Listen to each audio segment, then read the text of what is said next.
甲骨释文第43集。这首李白的五言绝句，大家拢真熟悉。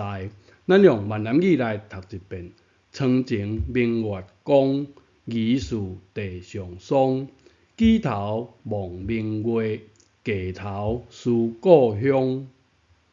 绝句的押韵规定，第二句、第四句一定爱押韵，第一句押韵无押韵拢会使，第三句一定袂使押韵。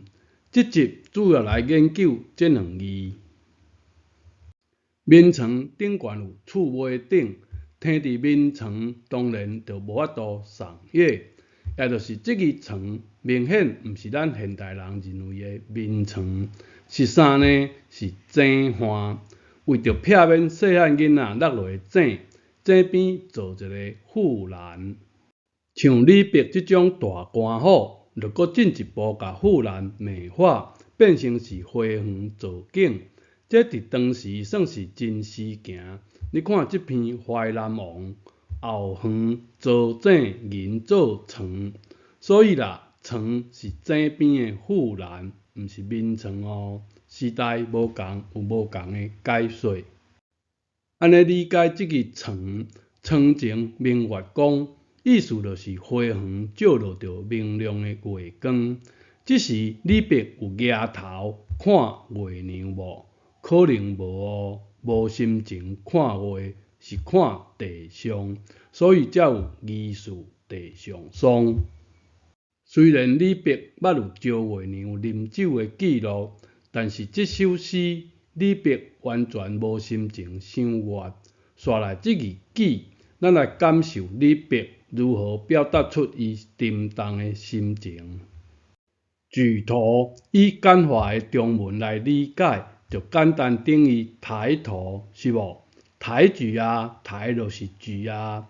照字形其实并毋是哦，安尼就误解李白的艰苦啊。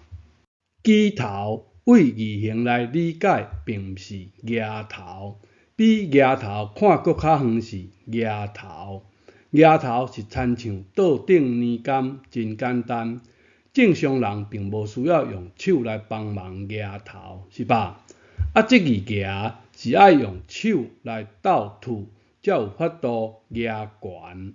安尼李白心情有沉重无？无法度抬头，必须爱用手来举头。整理一下，抬头有两种：一般的抬头，看搁较远的抬头；另一个抬悬嘛有两种。一般的抬悬，抬搁较悬的抬悬，为何呢？因为这个台本意是烽火台，烽火台已经伫最高啊，加手字边就是上悬搁抬悬。物件无抬悬，只是水平的移动。简化中文也是讲抬东西。闽南语分较幼路，用光的、用光的、用抬的。中文无法度分别，台语也是保留字形的意思，无共音无共意思。搁整理一下，一般的抬动物写这字抬，并无需要用三只手来抬。